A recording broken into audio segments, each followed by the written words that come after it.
Hey, this is Jess Finley with Ritterkunstfectschule and the Seelacher Fectschule. And I thought I would take some time today out of my normal training to discuss how to fall for ringen and how to learn to fall or how to teach people to fall. So I get questions about this fairly frequently because to date there really hasn't been a systematic method for teaching this for people who train HEMA. And so I'm going to show you just how I show people to fall. Not to say that this is the one and only way to fall or to practice falling. It is just one option. Okay guys, so here we are to begin with a back fall. And the way I will have people begin to learn this is have them squat down with their hands on the outside of their legs, and then I will have them practice turtling up their back. And so by this I mean I will tell them to look at their toes and to arch their back like a cat, okay? But you know, I think of it as turtling, but you know, sometimes arching like a cat is a more helpful idea for people to have in their mind. So look at the toes, this tucks the chin, okay? Arch the back, and then try to roll just nice and smooth, okay? And then most people will have to, just like I did, kind of work themselves around to back up. Sometimes even this position, depending on how new the person is to martial arts and physical training, sometimes even this position is challenging, okay? So everyone needs to work from where they're at, but again, the important pieces for safety being tucking the chin by looking at the toes, rounding the back, and coming back, and back to a seated position. And then you can have them get back up. Now, the next step from here is I do teach for people to hit the mat, okay?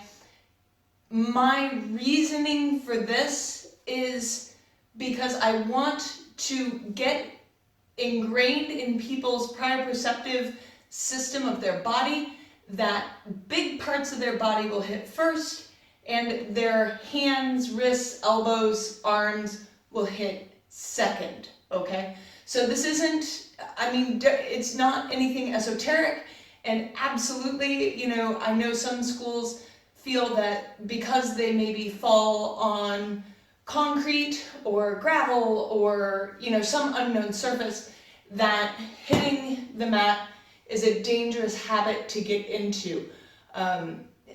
I totally buy that argument, and yet 9 times out of 10 when people start to fall, they will want to do this with their hands going back first, and this is wicked dangerous. So I want to make them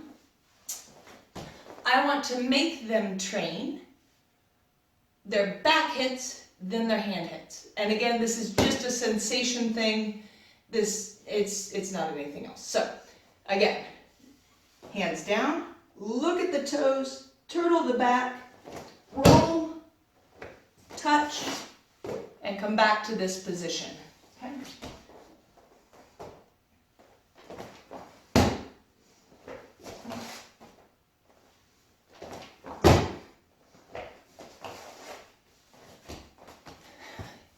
Important is cueing people to look at their toes through the entire motion, okay? Because otherwise, again, we could lose the tuck and hit the head, which can cause concussions, neck sprains, all sorts of badness.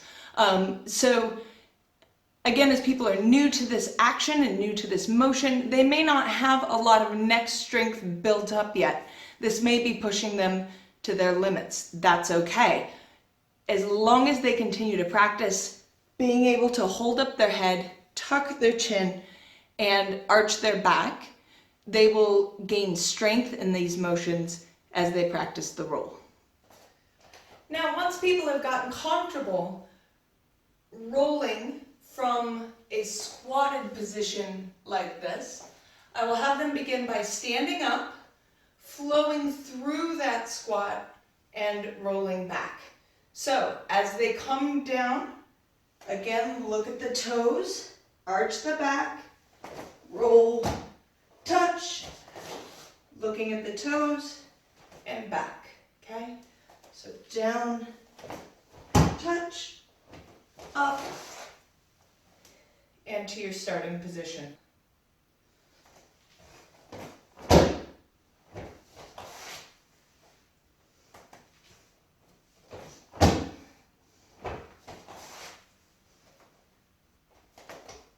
Very quickly, people progress through these stages, so the next step is just to go straight from up here. So, since people ought to be good at tucking and now have that habitual motion as they come down, it ought to be natural.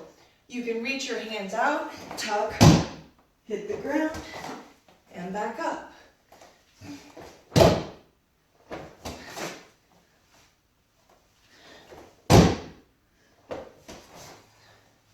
Okay. From this side.